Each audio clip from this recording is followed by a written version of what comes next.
Hey, hey, hey. Happy Thursday. Come on in, pull up a chair. The Gaming Gang Dispatch is in the air.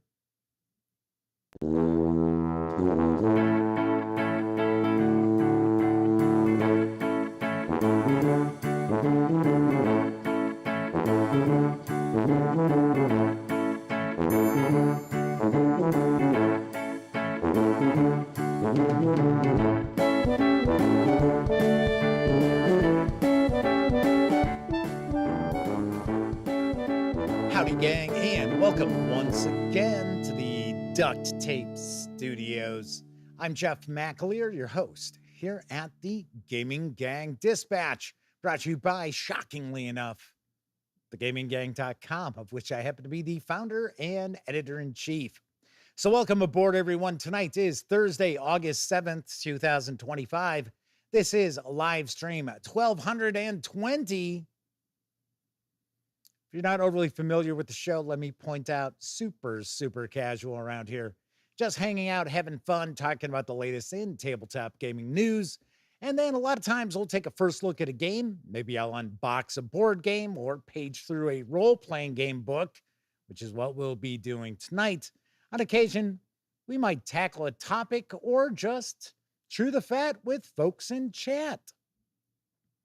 But today, or I guess I should say tonight, we're going to be diving on in and taking a first look at Call of Cthulhu, the Sutra of Pale Leaves, Carcosa Manifest, from Sons of the Singularity and Chaosium Inc.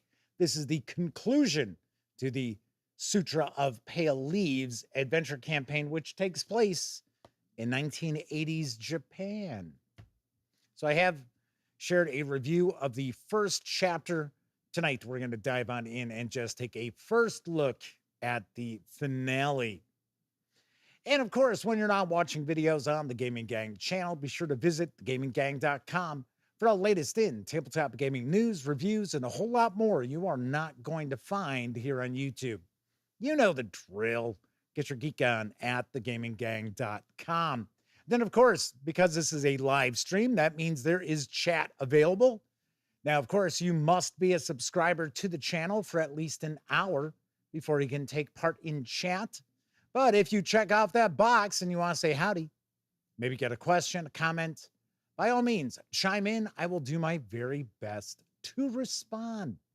And first and only person out the gate tonight is Semper Buffo. Wow. I'm not saying wow, Semper Buffo's first person in chat. I was going to say, wow, that's the only person in chat at the moment. Well, Sarah D just chimed in. The lovely and talented Miss Sarah D. She of the glittery banhammer, who is one of our chat moderators. Troy Cornelson's with us saying, check. Guess I'm a subscriber. Yeah. Guess so. Davey Collins is popping on in. Says, I'm totally not here to hate on Chaosium's art direction. Is that a little sarcasm there or what? I seem to recall the artwork from the first chapter. It was kind of all over the place. So there were some pieces I thought were pretty good. Other pieces I was like, they were all right. There wasn't anything that just really jumped out and just was like awful. But yeah, it was kind of a mixed bag.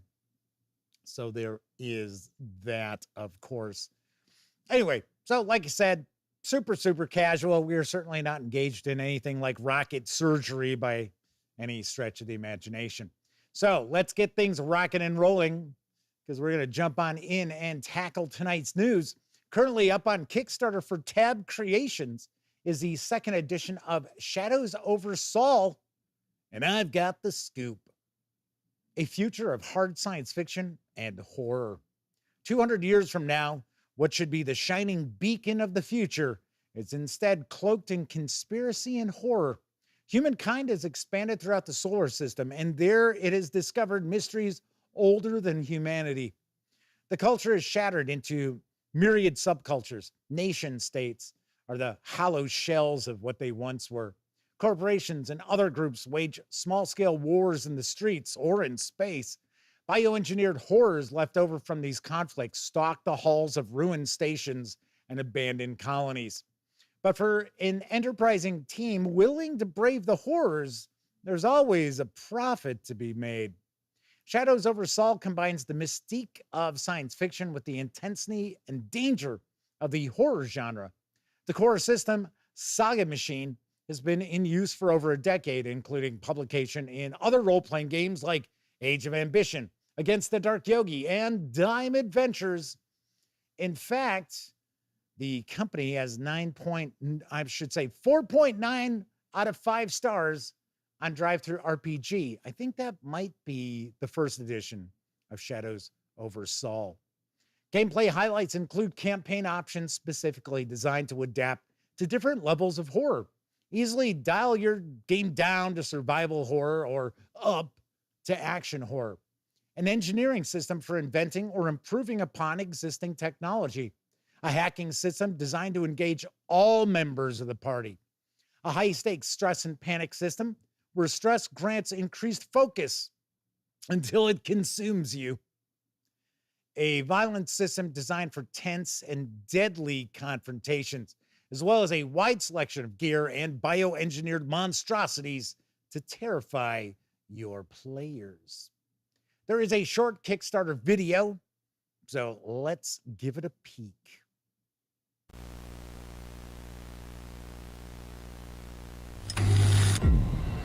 200 years from now, what should be a shining beacon of the future is instead cloaked in conspiracy and horror. Humankind has expanded throughout the solar system, and there it has discovered mysteries older than humanity. Welcome to Shadows over Sol, a science fiction horror role-playing game where you and your team venture into the hungry void of space. You'll explore derelict spaceships, make deals with shady corporations, and confront the bioengineered monstrosities encroaching on your every move. If you're lucky, you might even survive. Shadows over Sol combines the mystique of science fiction with the intensity and danger of the horror genre. Saga Machine isn't just dice rolls, it's a system built for intense action and consequences that truly matter. Every choice, every critical hit, every narrow escape feels earned. In Shadows over Sol, you'll step into the future where every shadow hides a secret, and every whisper could be your last. Are you ready to face what lurks in the inky blackness?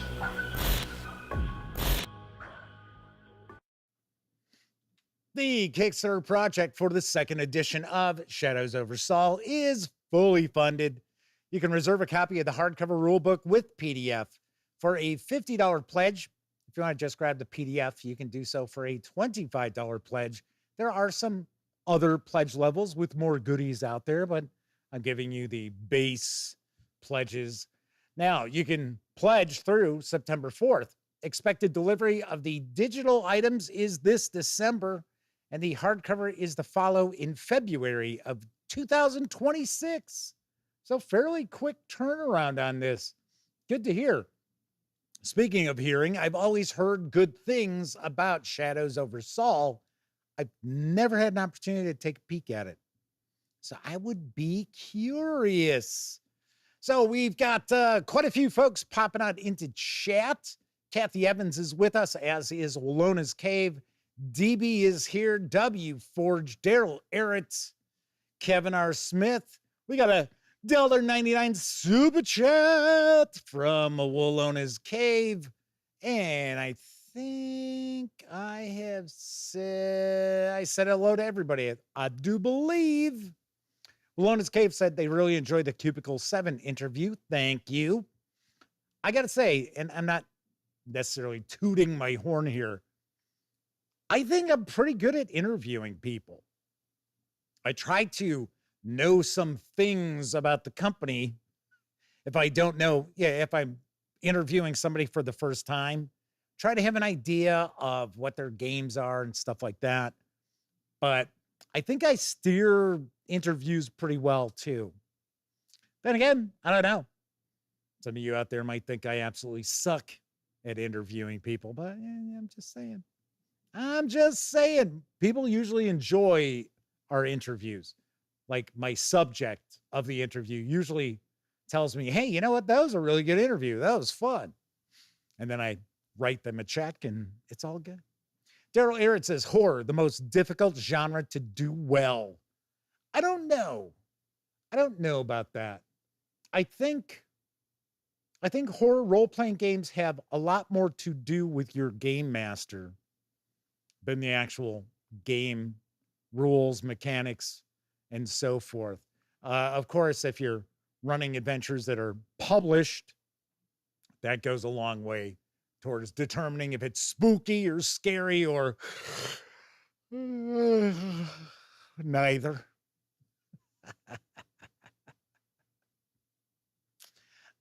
So let's see. Daryl Arrett said their attempt to do horror would be like Tucker and Dale versus Evil. It's a pretty good movie. I like that movie. All right. So DB says, toot your horn. DB says, you're good at interviews. Well, thank you. Yes, there you have it. All right, let's move on to our next news piece because the fantastical pirate role-playing game, Rapscallion, is arriving in print next month. Here's the lowdown from Magpie Games.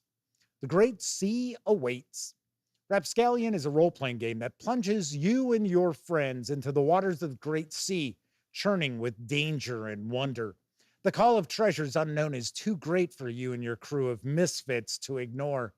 Board your ship with your steadfast crewmates and set sail across the unknown to secure your legacy and might.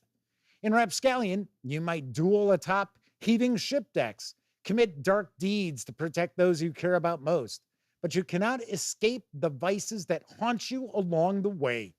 Play as a haunted captain possessed by 1,000 vengeful ghosts, a bound genie trapped within a magical book, a dark sea sorcerer who made a deal with a demon for power, or a mysterious navigator who stole the heart of the ocean itself. I thought that was down by the Titanic.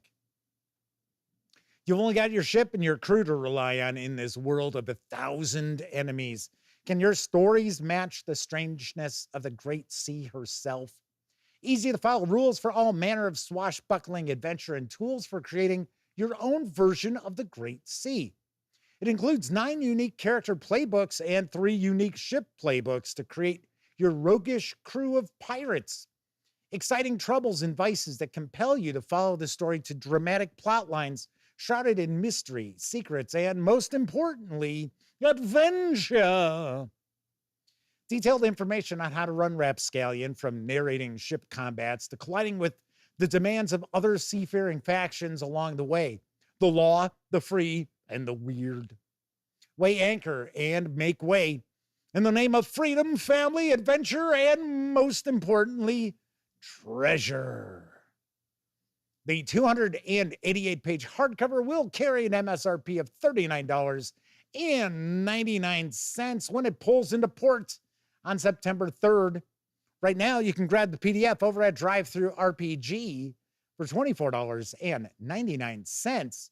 Of course, keep in mind, this is a Powered by the Apocalypse game. Walona's Cave says, wasn't Rapscallion an older game as well? I don't know. I know I've shared a news piece about Rapscallion. I think it was crowdfunding at the time I shared the news piece, or maybe it was that the PDF had come out.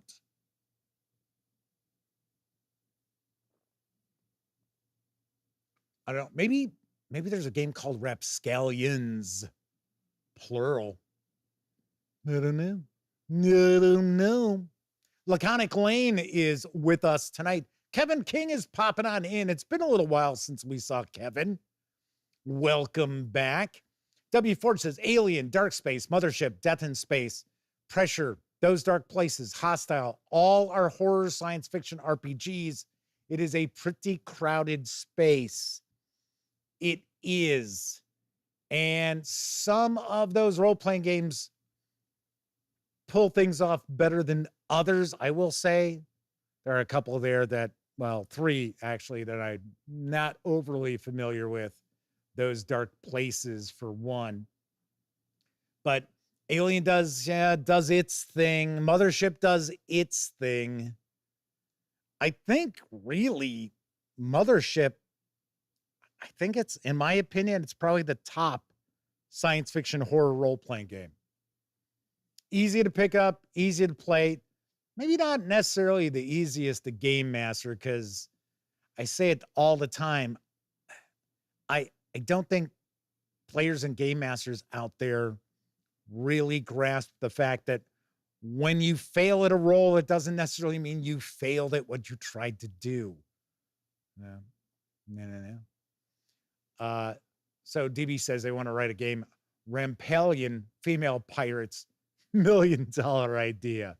Yeah, there you go. There you go. Well, Lotus Cave says Rapscallion first edition came out in 2019.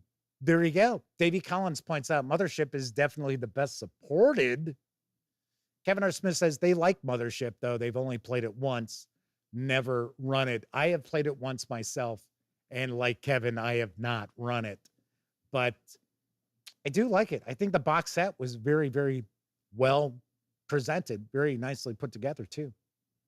And there's a good amount of third-party products out there that aren't all just science fiction horror either. Some of the third-party products out there for Mothership kind of steer more towards science fiction instead of just survival horror and such.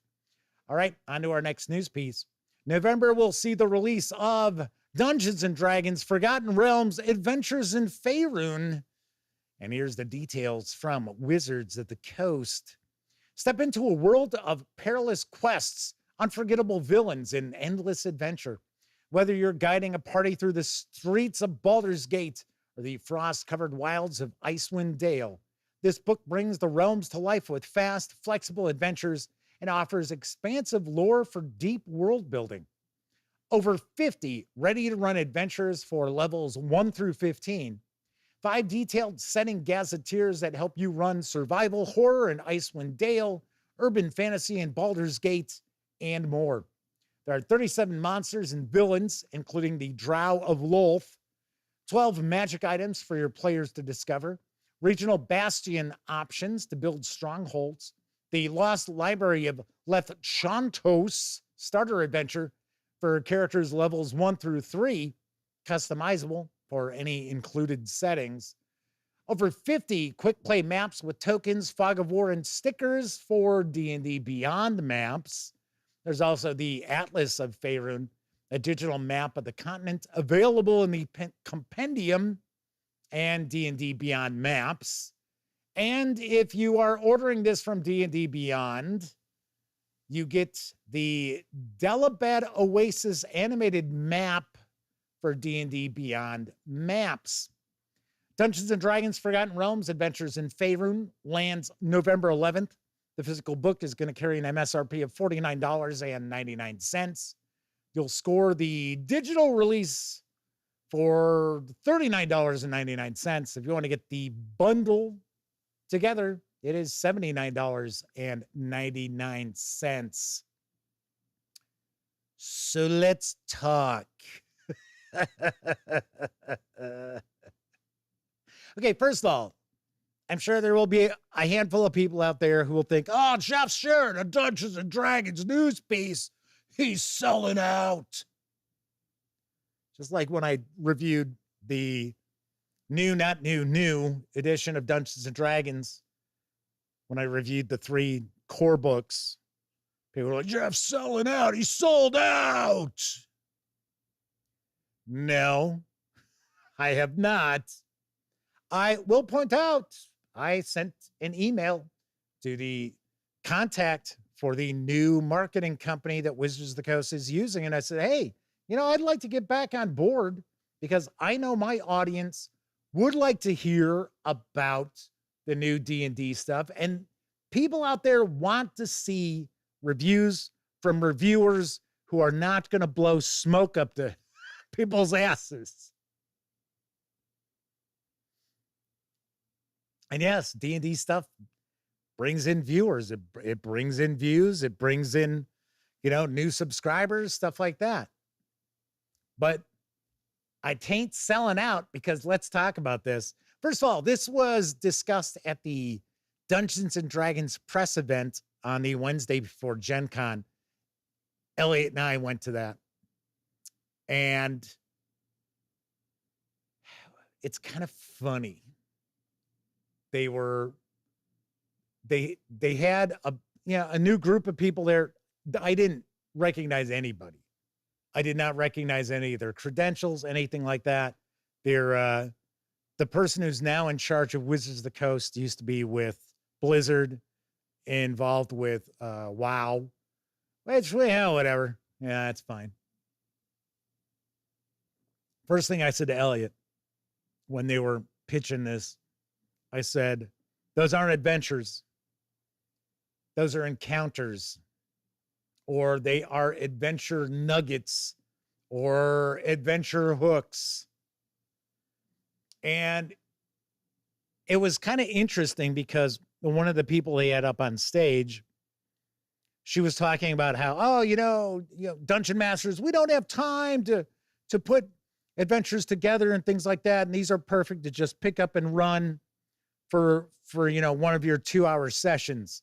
And the first thing that popped in my head was, if I were a game master, I don't mean just Dungeons and Dragons, I mean any role-playing game. And my group would get together on a weekly or maybe every 2 weeks, something like that. If we were only playing for 2 hours a session, I would not even bother. I'm like, no. Because, come on, it's 2 hours. So that is the first thing. I'm like, no, these aren't adventures. Just like the starter set is not a board game, even though they're pitching it as a board game. Something else about this, if you look at the cover of Adventures in Faerun, it says something like Dungeon Master Expansion. It's like, what? I thought this is supposed to be an adventure book. An expansion, once again, there's this weird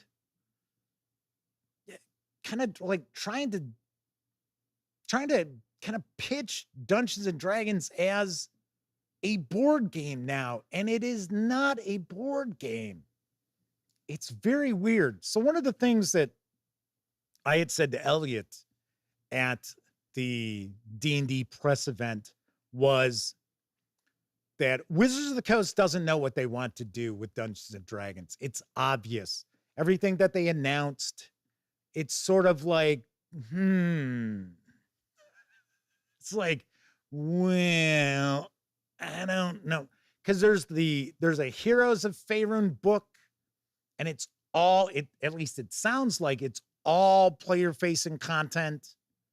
It's all different backgrounds and stuff like that. And it's kind of like, yeah, I don't know.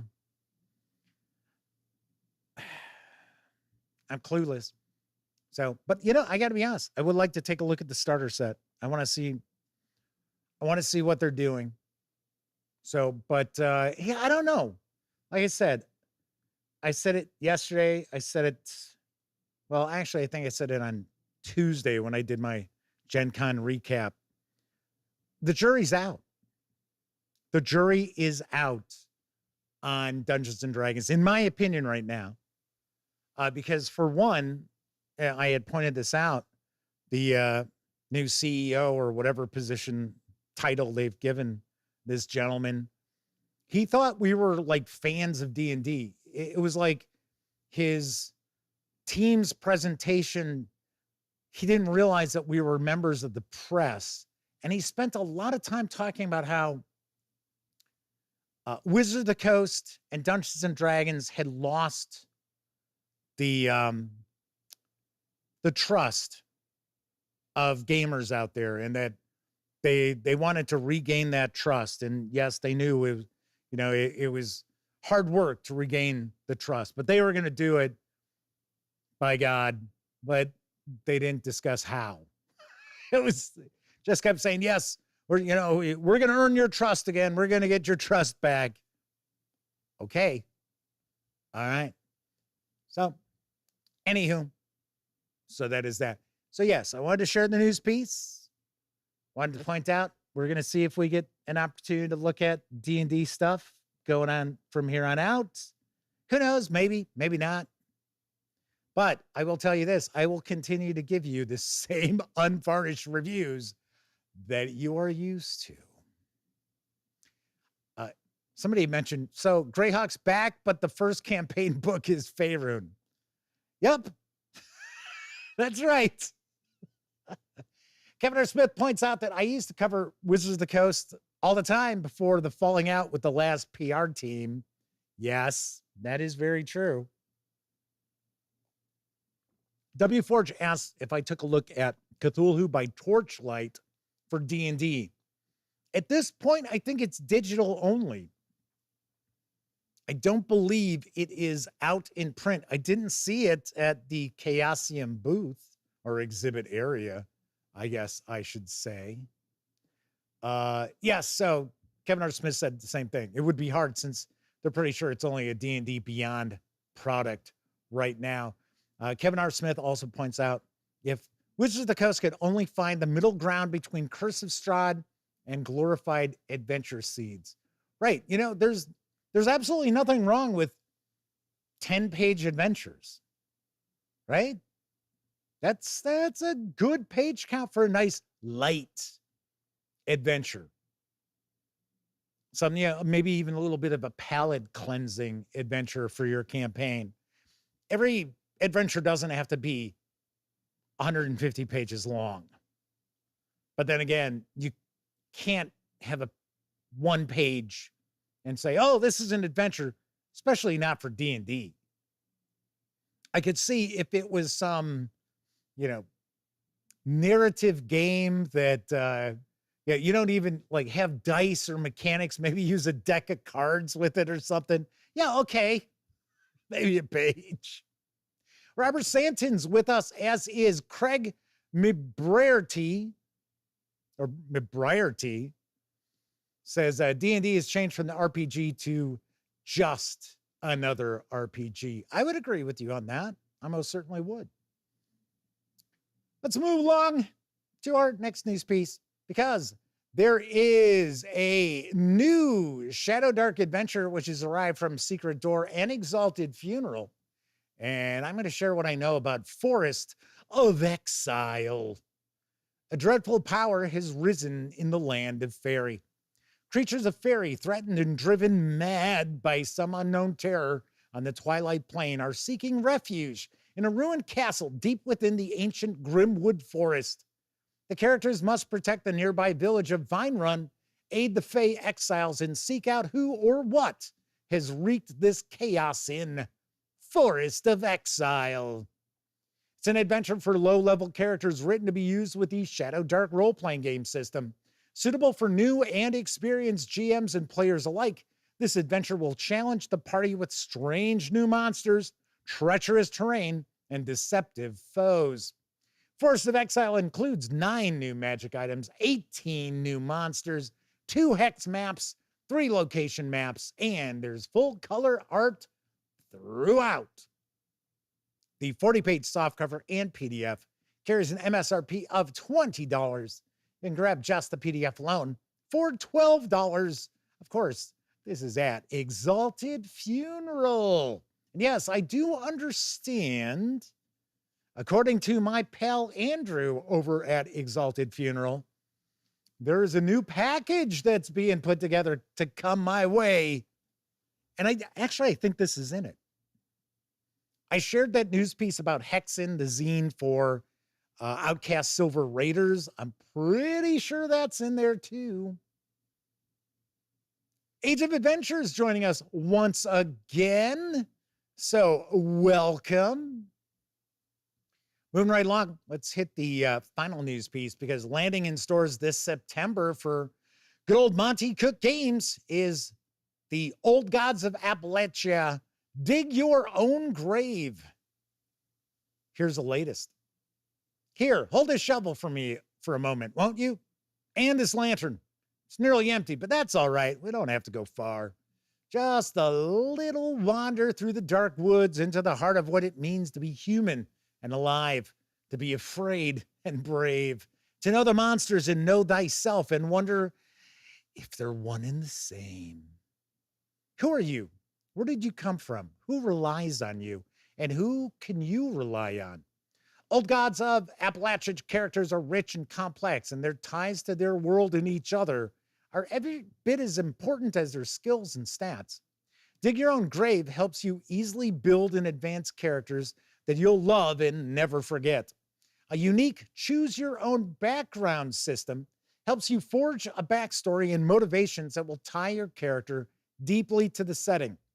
New systems for connections and bonds to NPCs and other PCs further enrich your party and your game. Plus, get new folk guide, descriptors, and other character options. Inside the book, you'll find 6 choose your own path style character backgrounds. Decide who you once were, what terrible choices you've been faced with, and how these affect the character you are today.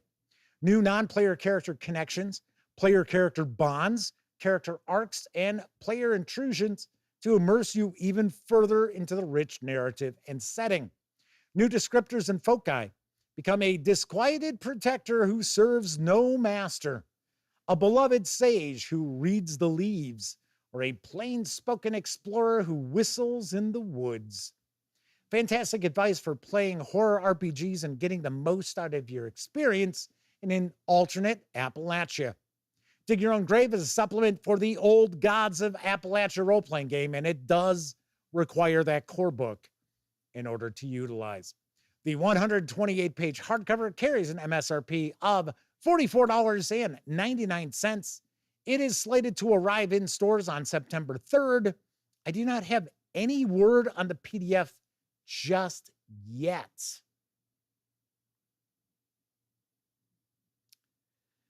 I will take a guess.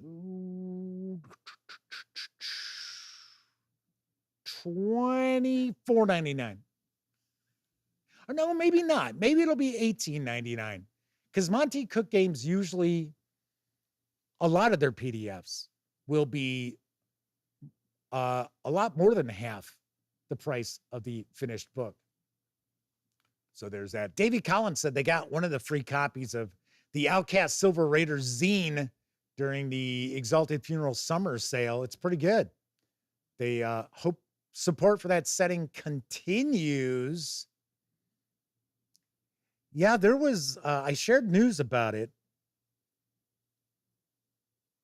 There was that free bundle from Exalted Funeral, and there were some pretty cool items in there too. Dakota H is with us, says, sadly, the Old Gods of Appalachia RPG is a stinker. Well, I got myself a review copy of it from the fine folks over at Monte Cook Games at Gen Con, and I also have a copy of Dig Your Own Grave. So stay tuned. I got actually a bunch of stuff from Monte Cook Games. I have the starter set for the Cypher system, which we just talked about how there is going to be a Kickstarter later on. It's supposed to be end of summer. So probably sometime this month, towards the end of the month, they are going to launch the Kickstarter for the new edition of the Cypher system called simply Cypher. But I don't know. Supposedly they're changing. One of the changes is something that a lot of people have said is their main issue with the Cypher system. And off the top of my head, I don't recall what it is. It might be the intrusions. That's something I haven't really dug into Cypher System yet because I was kind of waiting for the core rulebook to arrive, which it did arrive right before I left. But yeah, so DBS, did you get God Forsaken? No, I did not. I received Neon Rain, Old Gods Appalachia, Dig Your Own Grave, the Cypher System starter set. There's a zine for Neon Rain that I got as well. Kevin King says GM intrusions worked well when they played Numenera. We shall see. We shall see. You know, it's kind of, I was going to say funny. I don't think it's necessarily funny. I think it's kind of interesting that you really don't hear much about Numenera anymore. They came out with the new edition where it had the 2 books. They had a few items that came out, some supplements and that, but it's been a while since Numenera was the focus over at Monte Cook Games. It's been more Cypher System releases. They all use the same core mechanics. And Invisible Sun, the new edition of Invisible Sun, which kind of curious about that. I would not be shocked if we end up having an opportunity to take a peek at that when that fulfills from its Kickstarter. All right, so that was the news tonight. Of course, I had mentioned DriveThruRPG. Don't forget, the gaming gang, thus the Dispatch, is affiliated with the One Bookshelf sites. So if you're going to go visit DriveThruRPG, Storyteller's Vault, Dungeon Masters Guild, Wargame Vault, any of those One Bookshelf sites, please stop by thegaminggang.com first. Click on one of our banners. That way, if you happen to make a purchase, I get 5% of that sale. And I know people have asked, well, you know, I'm going to go to Dungeon Masters Guild. I go to the Gaming Gang and I just see a DriveThruRPG banner. Go ahead, click on it. When you get to DriveThruRPG, click on the Dungeon Masters Guild logo or Wargame Vault logo or wherever you're heading. You'll see them all running down the left side of their page. That affiliate code will carry over to that site. So that's why I mentioned, just pop on in. DB says, dang, another ad. It's about 5 ads so far. Yeah, it's weird. It is very, very weird. Just like after the fact, when I upload a video, it shows, okay, so this could possibly be a spot that an ad pops up. And they've got them like every 5 minutes apart, which is never how I space it. But then if I go to change something, then it just wipes them all out. And I'm like, oh, great. It's like, jeez.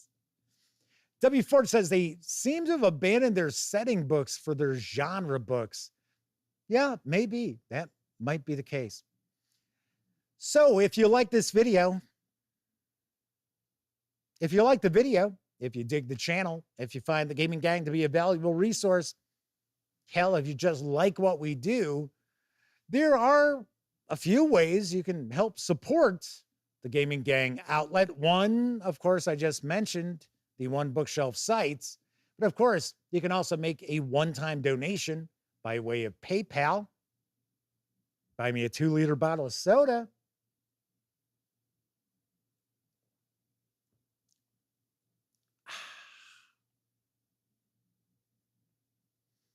Or you can become a monthly member of our Patreon. And of course, you will find links to all of that down in the show notes. Also down in the show notes, you'll find an invite link to our Discord server. That's right. You can come hang with the gang over on Discord. Hope to see you there. All righty. So tonight we're going to dive on in. We're going to be taking a peek at Call of Cthulhu, the Sutra of Pale Leaves, Carcosa Manifest in just a few moments. I did want to share what's cooking next week. So I know I had mentioned the alpha rules for the Tunnels and Trolls, A New Era. Isn't that it? Yes. Oh, New Age from Rebellion Unplugged. And I had mentioned, hey, you know what?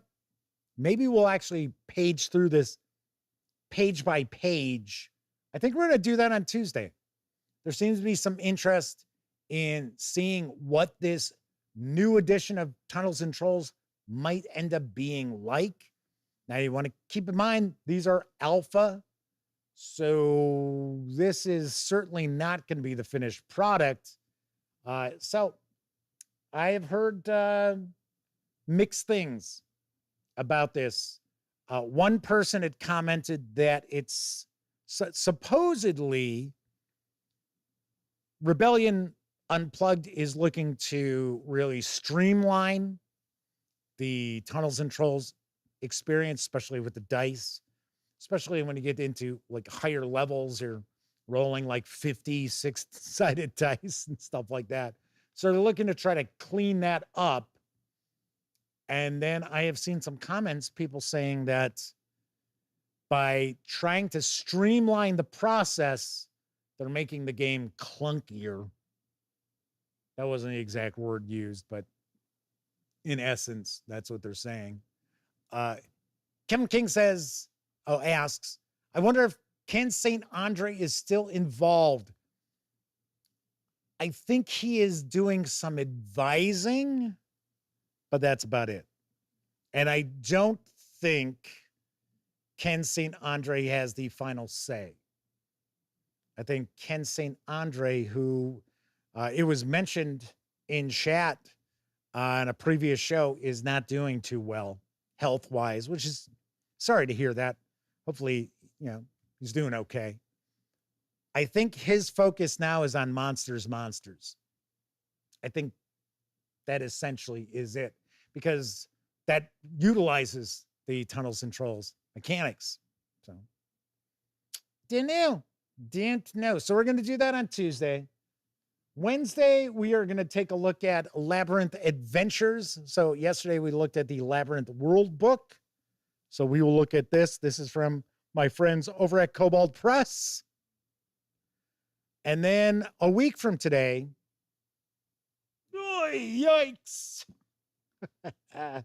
we're going to take a look at Fateforge, Chronicle of Khan from Mighty Boards. This is a heavy box. So we're going to dive on in and take a peek at that. Looking cool, looking pretty cool. I will probably have some first look videos that are popping up as standalone videos, especially for some things that may have been out for a bit. So we're not sitting here at Christmas time still looking at stuff that I brought home from Gen Con. Because you got to realize there's still stuff showing up in mail. So, plus we've got all that Dungeons and Dragons stuff heading my way. Do not be shocked, because I won't be, if nothing comes about from my email. But might do the unboxing of the Cypher System starter set as a standalone video. Just kind of take a peek inside. I will tell you, this box seems kind of flimsy, which surprises me because we're so used to the starter sets having some really solid boxes that are going to hold up. Age of Adventure says they played Tunnels and Trolls once. 50% of the party got wiped out by one dice pool monster attack roll. It was very disturbing. Nice. Very nice. What I may do with the Tunnels and Trolls video is I might bust out my copy of the last edition. I think it's Deluxe Tunnels and Trolls that I have the hardcover of, and we'll kind of take a little peek at that. Not necessarily side-by-side comparison, but kind of give you an idea. It has been a long time since I've actually taken a peek at that. And then, of course, this weekend, I will be reviewing Fliptoons from Thunderworks. And I'll have some other stuff too. I'm hoping to get at least one role-playing game book review out there for you. Maybe even two. We'll see. We'll see what happens. All right. So tonight, as I mentioned, we're going to dive on in. We're going to take a look at Call of Cthulhu, the Sutra of Pale Leaves, Carcosa Manifest in just a couple of minutes. Well, about 5 to be exact. But first, I think it's time for a brief intermission. Why do I always forget to hit that thing? You know, funny enough, I was sitting there going, oh yeah, I hit it. I already hit it. I hit the little lower third. Yeah, I don't have to worry about that. I'm losing my mind. Don't know what to tell you. All right, so it's time for a brief intermission. It's intermission time, folks. Time out for a delicious snack in our sparkling refreshment building. Every item a fresh, appetizing taste treat.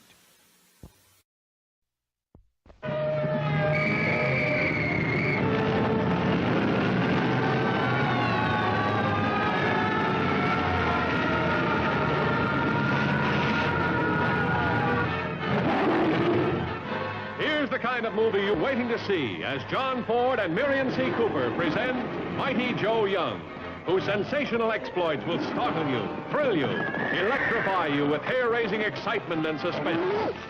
See Mighty Joe Young as he savagely resists capture in his native Africa. Oh! Joe! See the most fantastic relationship between beast and beauty, a mere girl mastering a primitive giant. See Mighty Joe Young, enraged by Hollywood pranksters, destroy Filmland's swankiest nightclub on a fabulous Sunset Strip.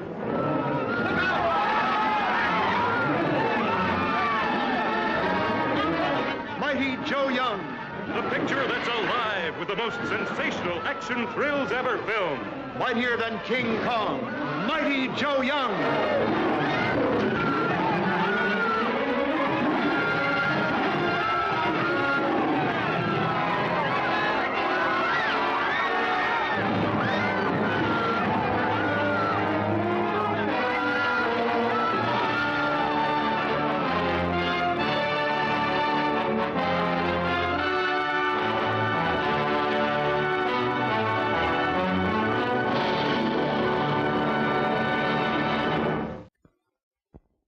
Say, did you bring the loaf of tasty bread? No, I forgot! When you come back up, don't forget the tasty bread!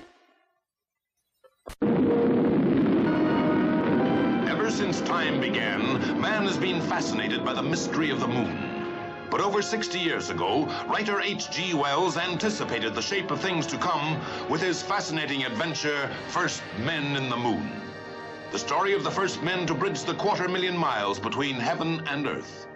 This is how it began. This is a solemn moment in the history of mankind. We're off!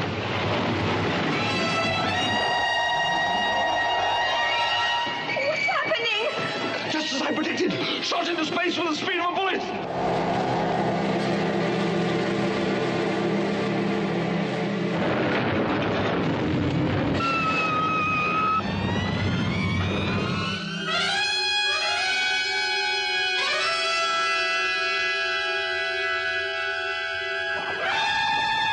First Men in the Moon. An experience unparalleled on the screen as two worlds meet and clash. Caval! Help me, Caval! First Men in the Moon. Starring Edward Judd, first human to set foot on a strange new world in space. Martha Heyer, the first woman to experience the indescribable dangers of this other world. Stay away from there or I'll shoot! Lionel Jeffries, who discovers an empire beyond imagination.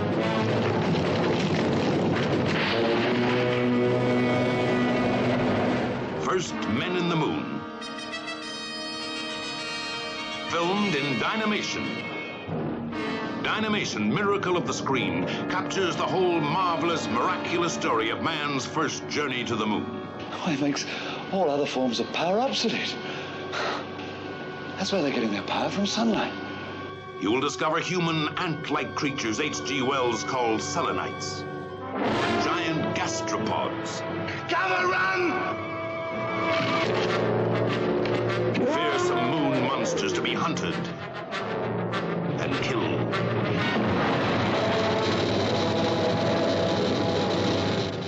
You will encounter another world of eerie beauty and infinite mystery.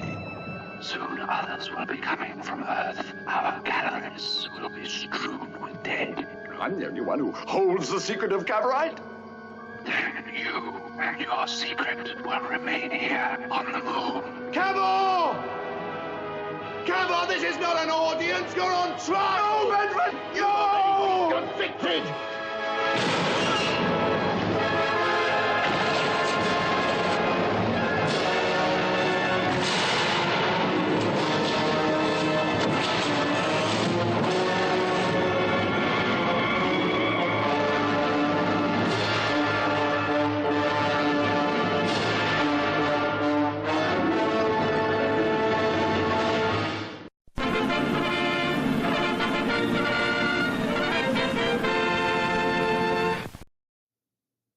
It's a Ray Harryhausen double feature. I love Mighty Joe Young, the original.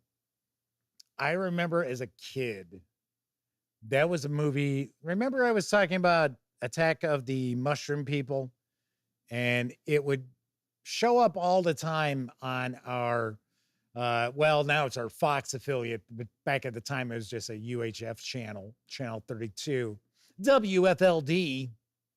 On the Saturday Monster Movies.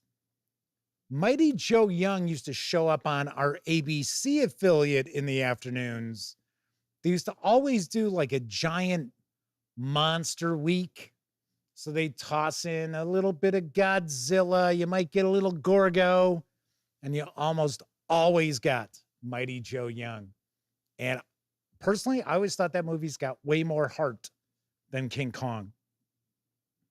Yes, and you get a little teary-eyed at the end of that movie. Yes. Anyway, some comments about first men inside the moon or in the moon. Shouldn't say inside, it's in. But what is with the guy constantly yelling? It's like, dude, relax. Just calm down. Davey Collins says they always wanted to like that one, but it's a tough sled. Then I believe Chris Lundgren's with us, as is Showzama85. And where was that? Oh, Kevin King said Doctor Who called. They want their effects team back. I will agree with Davey Collins. The original Doctor Who wishes they had those kind of special effects, even though... What is, I think that movie's from 1960, 63. So, Age of Adventure says, oh, that reminds me, you have to watch Kong X Godzilla. I did not see the last Kong movie because I didn't really think all that much of the one that introduced Kong and Godzilla together. I was like, you know, it's weird. I'm just not a huge King Kong fan, reality-wise. All right, so tonight we're going to dive on in. We are going to take a first look at the Sutra of Pale Leaves, Carcosa Manifest. It is for Call of Cthulhu. But first, I do want to give a shout out to our Patreon members.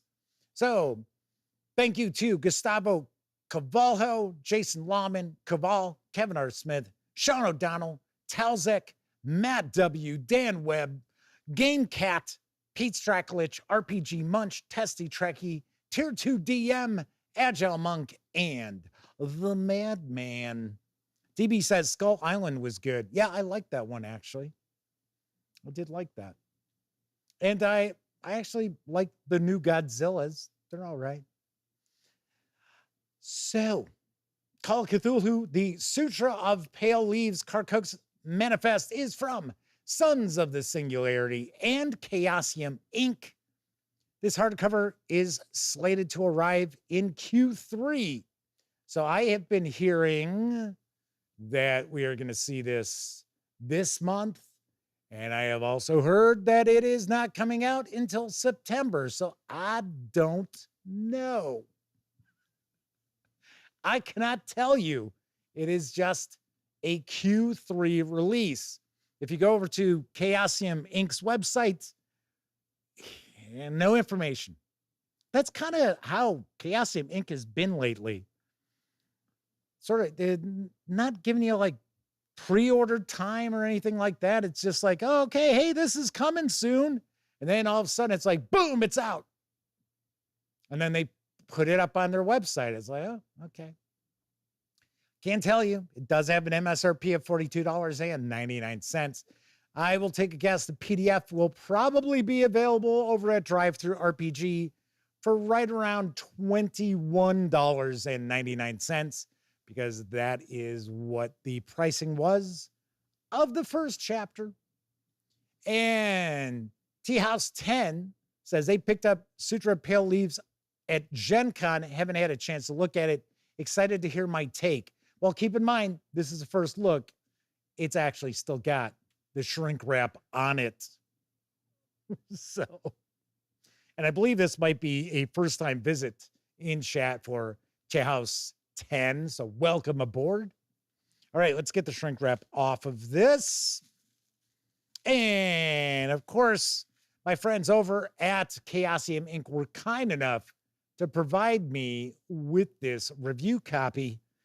But of course, neither I nor anyone else affiliated with the Gaming Gang has received any other sort of compensation for me to share this coverage with you. It's important you know that. Of course, we're not going to take a look at every page of this book either. And do keep in mind, this is an adventure supplement. I think there's 4 adventures that make up the Carcosa Manifest. And they can be used, I think, standalone or as part of the overall campaign. So, Machinations of the King in Yellow. Whispers speak of the coming of the King in Yellow. The stars burn and strange portents herald the arrival of Carcosa, the twilight city of wonder and horror.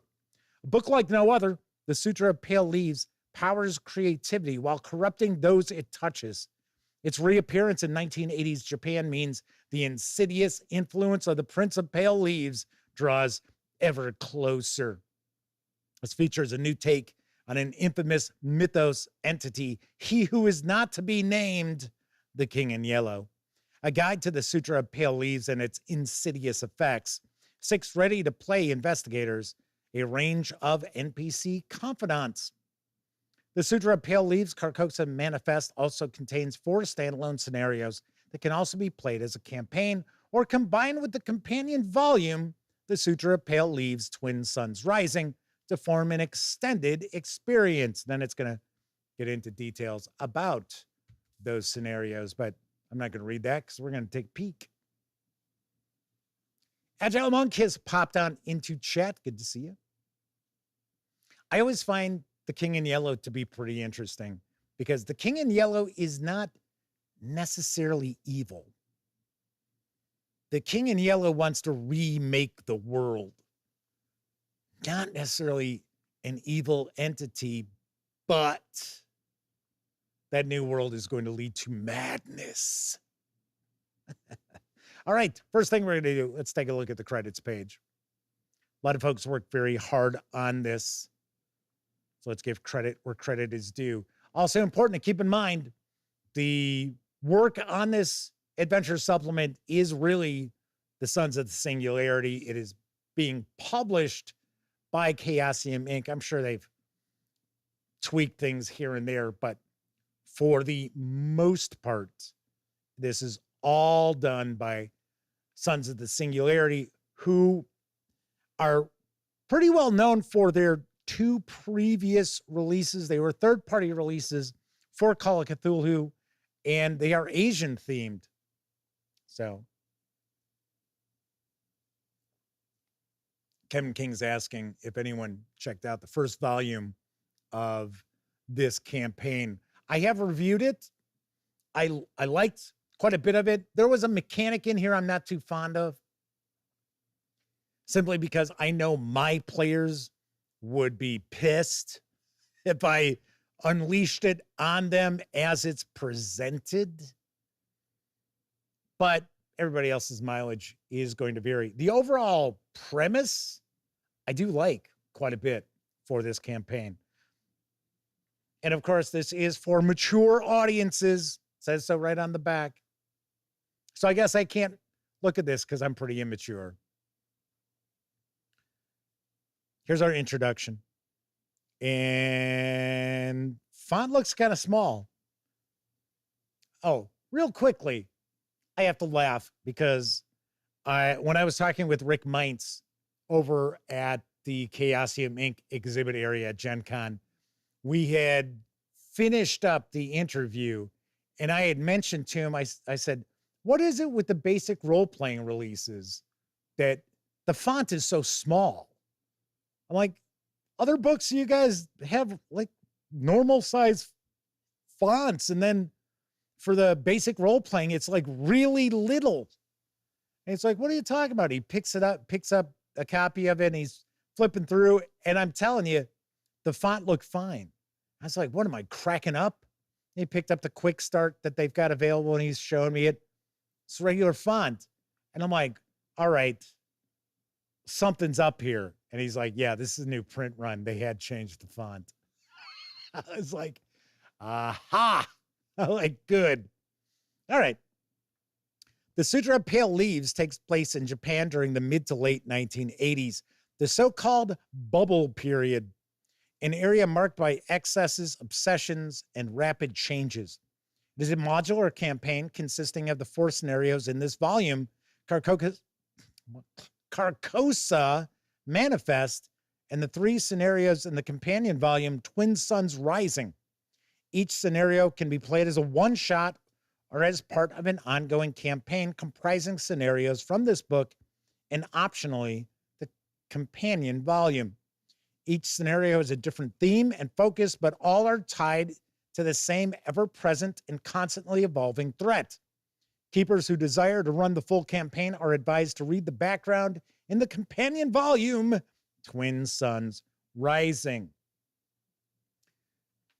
So what's gone before is the Sutra of Pale Leaves is this volume, and it's kind of like an accordion book. And if you read it, you actually allow the Prince of Pale Leaves to enter your consciousness.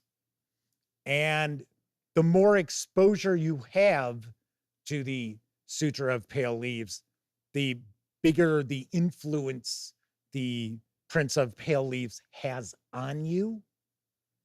And I thought that was pretty cool. The thing I didn't care for is like this exposure mechanic, where at some point you just kind of break it to your players secretly one by one as things progress. Well, now you're sharing headspace with the Prince of Pale Leaves. Now, some players out there will probably be like, yeah, hey, all right, cool, man. My gang, I know, would be pissed. That's why I mentioned I didn't really care for that mechanic. So a little bit of information about our investigators. I'm going to take a guess that maybe some of the info might be a teeny bit redundant from the first volume. Maybe not. Here we got the Sutra. So I believe this is going to be the same information that we had from Twin Suns Rising. Here's our exposure mechanics. And then the influence the prince has on the investigators. So there you go. That's the Sutra there. So as you can see, it's like an accordion. It kind of folds out.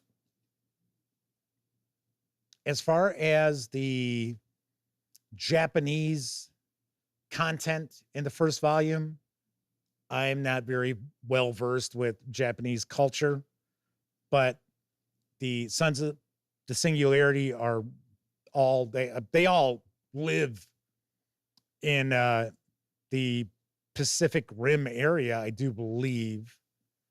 So I would take a wild guess that it's pretty spot on. Nothing like stood out like, I don't think that was going on in 1980s Japan. So here we've got the prince. And of course, the prince is the king in yellow. All right. I'm just trying to find our first adventure here. So here are some of our antagonists.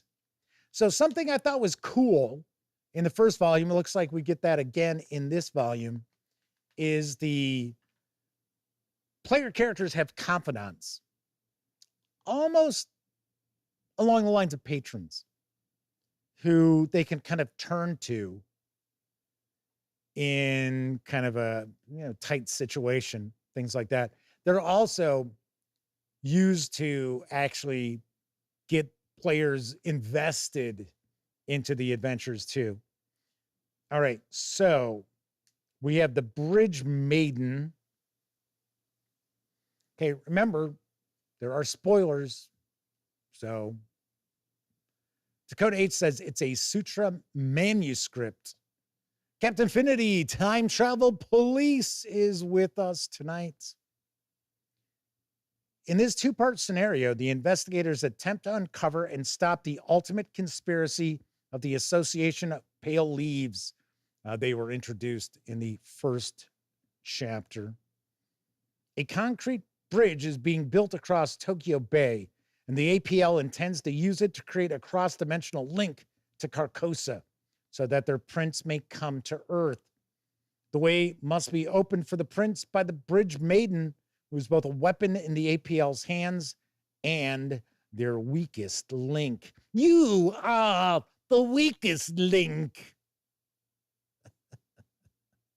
DB says, oh my gosh, another ad.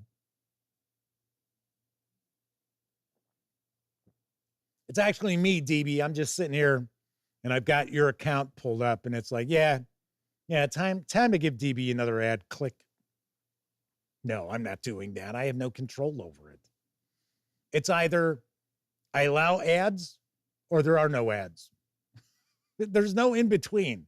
It's not like, okay, well, I can set it where every 10 minutes somebody gets an ad. Nope. All right, so we get some historical background. Some of the major characters.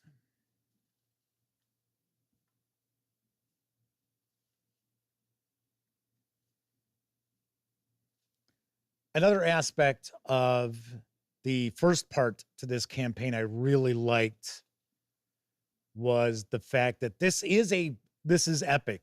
This is an epic story. This is a big deal, what's going on here.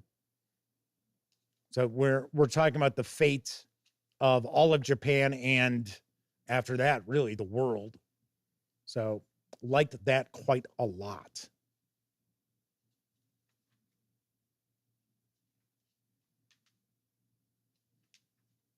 So next up, we've got Wonderland. A teenage boy lies in the hospital, the victim of an unthinkably gruesome act. Concerned investigators, perhaps his teachers or family friends, perhaps hardened hunters of the weird who recognize the signs, are led down a rabbit hole of clues into a world that is not ours, a world that is both a twisted reimagining of the classic story Alice's Adventures in Wonderland and the Prince of Pale Leaves himself enciphered in machine code. The prince has promised his followers an eternity of hedonistic pleasure in his Garden of Wonders. The scenario provides a chance for the investigators to catch a glimpse of that state, which essentially that is what the Prince of Pale Leaves is selling to the followers, that they'll leave behind a world of worries and troubles and just enjoy themselves for all eternity. Of course, they won't have any free will or anything like that, but that is what they're offering here. And you'll notice the kind of design style for each adventure kind of plays into the theme of the adventure. So in the first chapter, there was a manga kind of storyline. So all of the artwork looked like it was from, 1980s Japanese animation and comic books, manga, of course. So here everything looks kind of like digitized.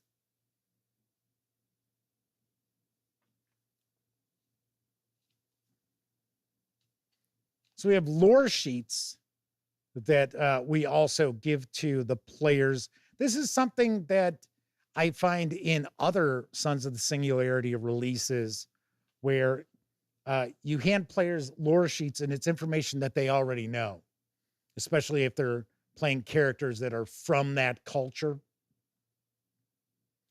Kevin King says, so the choice is Sutra or Order of the Stone. Sounds like Sutra. Yeah, I didn't. Order of the Stone was okay. Wasn't Order of the Stone the adventure that starts off, or the campaign that starts off with the adventure on the ship that it didn't make a whole hell of a lot of sense to me? It's like, why would they be sending these people out to, essentially it was an ocean liner that was in trouble. I was like, I don't know why they're going. I mean, right off the bat, it's sort of like, that doesn't make sense. Here comes the king. Here comes the king.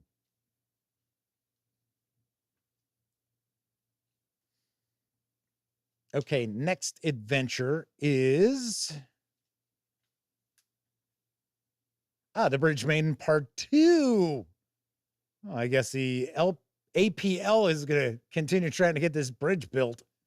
The Association of Pale Leaves has successfully summoned the Bridge Maiden and is about to play its most audacious hand, opening a bridge to eternal heaven and bringing the Prince of Pale Leaves to Earth.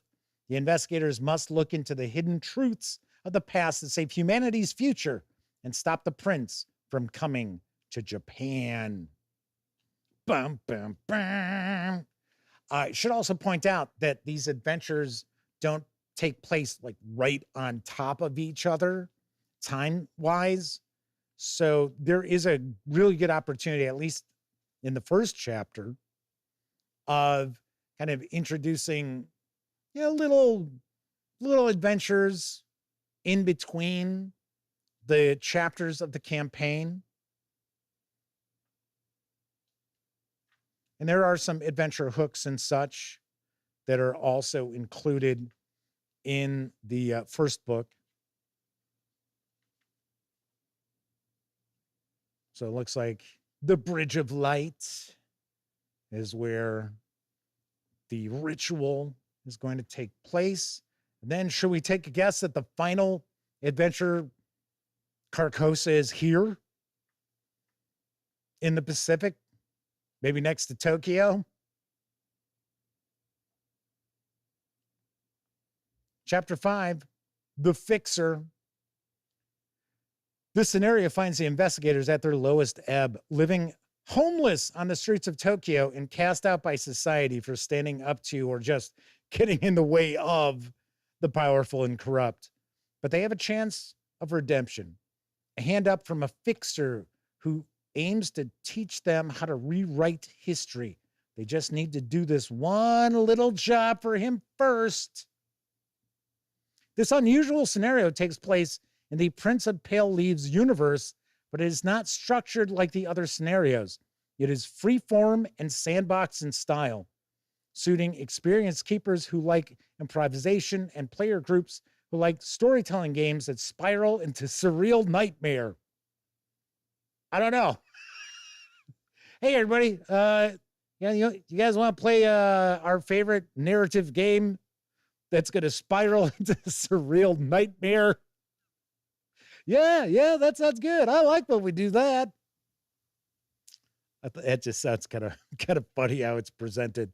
The scenario contains scenes that could quickly cause it to come off the rails. The keeper has considerable work to do on the fly to keep up with investigator choices and consequently shape and ending to suit the emergent plot arc. So is this the finale? I think this is the fourth adventure. So yeah. So it's I like that. Hobos, not murder hobos.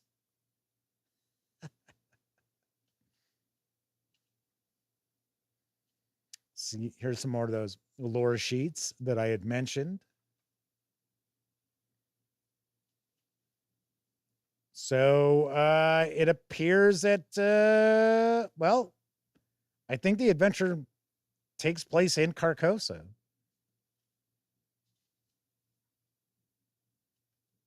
And then we've got all of the stat blocks for the NPCs and creatures. See, there you go. There is the Prince of Pale Leaves. So we've got our appendices concluding the campaign. I just saw a glossary as well.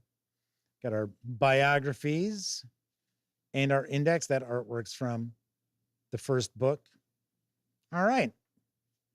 Very nice.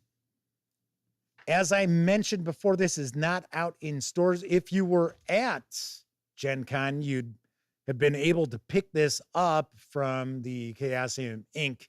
exhibit area. So once again, I'm hearing conflicting information about when this is arriving in stores. It is Q3. So if it is Q3, then it's by the end of the month. No, actually, that'd be the end of September. So yeah. So if it is September, it's still Q3.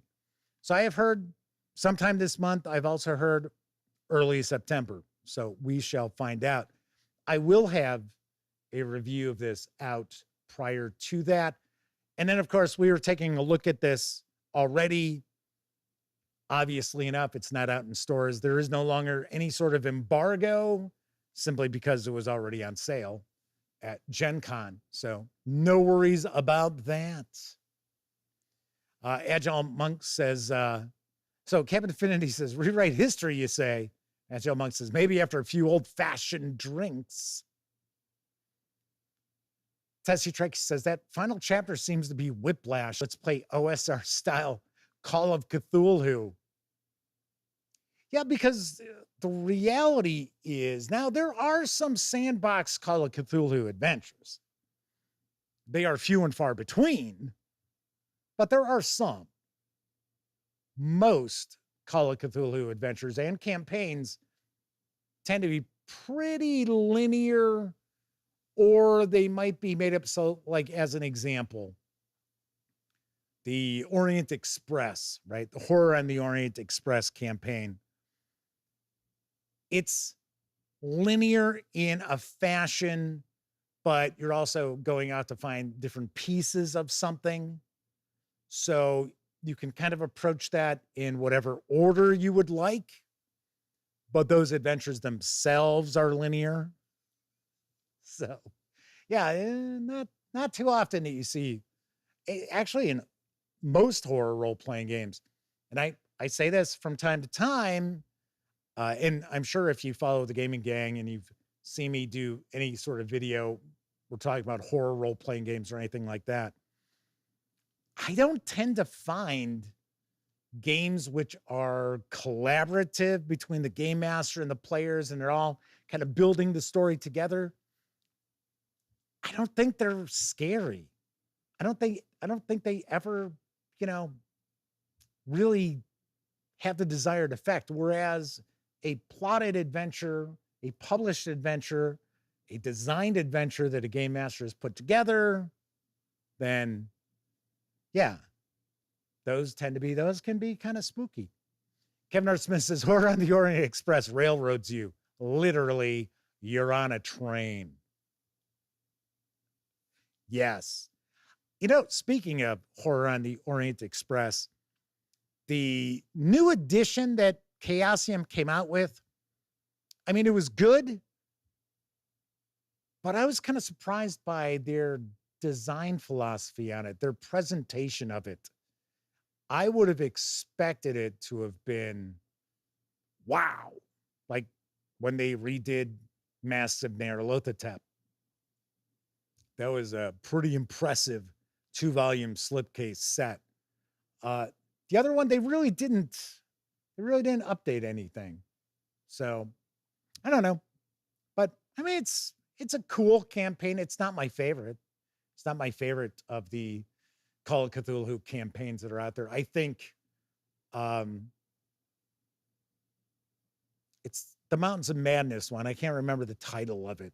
It's where the player characters are following up on the Stark Merryweather expedition. So, they're the Stark Merryweather expedition, but they're following up on the novella at the Mountains of Madness. I think that is a pretty well done campaign for Call of Cthulhu that sadly is out of print. Kevin R. Smith says, I think the same principle applies to mystery games. Their big problem with Brindlewood Bay is that collaborating to create the solution to the crime seems like a violation of the genre. I agree. I agree with you on that. That seems, and it almost seems like, almost like a, what is it? Deus Ex Machina, where you're kind of like creating the solution to fit the problem. Firefly Oak asks, did I miss if they have a date for pre-sale? No, you did not. It is slated for Q3, as I've mentioned with Carcosa Manifest. I have heard conflicting info. I have heard that it's going to be out this month in August, and then I also heard that it was going to be in September. So kind of the giveaway that it might be September is that if you go to the Chaosium Inc. website and you search for Carcosa Manifest, it just says, oh, coming soon. And there's really nothing, there isn't even sell sheet info about it. It's a picture of the cover and then like a couple of paragraphs. Dakota H says, Orient Express Remastered came when Chaosium was near dead. And Peterson had come back, and the early days of Kickstarter's Orient went out of control. If you saw my interview with Rick Mintz, he did mention that period when things were. So Dakota H says Sandy Peterson came back and saved them. Actually, it wasn't Sandy Peterson who saved them. It was Greg Stafford who saved Chaosium Inc. Not Sandy Peterson. Make sure we give credit where credit is due. Peterson may come and save them on the Orient Express Remastered. That is very, very possible. But it was, it really was. And you can ask the folks from Chaosium Inc. who was the one who stepped in and saved them from going under, and it was Greg Stafford and his whatever, I'm trying to remember, Moon Design, something like that. So, Agile Monk, Greg Stafford, he saved them. Yeah. Like I said, I'm not knocking Sandy Peterson at all. I've met Sandy Peterson, talked to him. He was pretty funny. Pretty cool guy. All right. Yes. Kevin R. Smith says Stafford came in to save his creation. Actually, there was a lot of RuneQuest stuff. There was a lot of Glorantha stuff that was coming out of Moon Design, whatever it is. Agile Monk says Bear Moon. I don't think it was Bear Moon Design. I don't think that was the name of his company. Well, regardless, the late, great Greg Stafford. Captain Infinity, White Bear, Red Moon. I do believe they're looking at reproducing that. over at Chaosium Inc. Little Birdie was kind of tweeting that to me. I don't think it was something that, I can't talk about. But Kevin Affinity says, yeah, that was his game. I mean, yes, right. That was Greg Stafford. That was the beginning of Glorantha, was that. So, but yes, there is some discussion. So anyway. So that is that. That is the show for this evening. Actually went a little longer than I was expecting, which is fine. I was just like, yeah, I wouldn't be surprised if it's about an hour tonight. Yeah, right. It'd be an hour if I just do news and then, just chew the fat with chat. Maybe it would be an hour. Probably not. All righty then. Once again, stay tuned. I will have a review of this. I'm going to shoot to get a review of this out prior to it going on sale. So keep that in mind. All righty, everybody. If you were watching live, thank you very much. If you watched live, took part in chat, tip of the cap to you. Yeah, well, or the whatever this is. This is not a cap, but tip of the visor to you.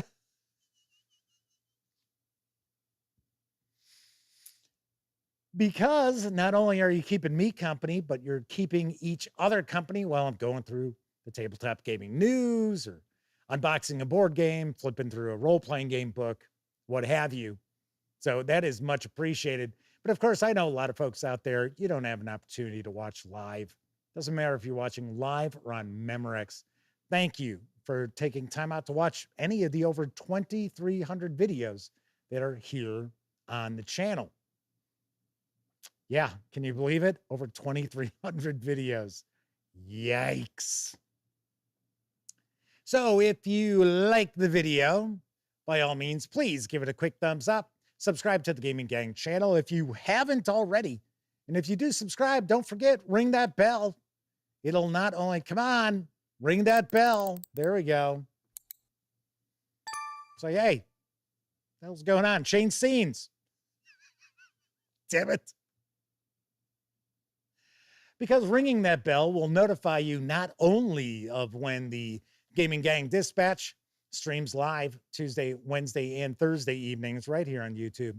I'll also let you know when I share other videos, such as the upcoming review of Fliptoons from Thunderworks Games. Yes. Everybody enjoy the rest of your morning, afternoon, evening, whatever time of day it is. Enjoy your upcoming weekend. Hopefully I'll see you next week.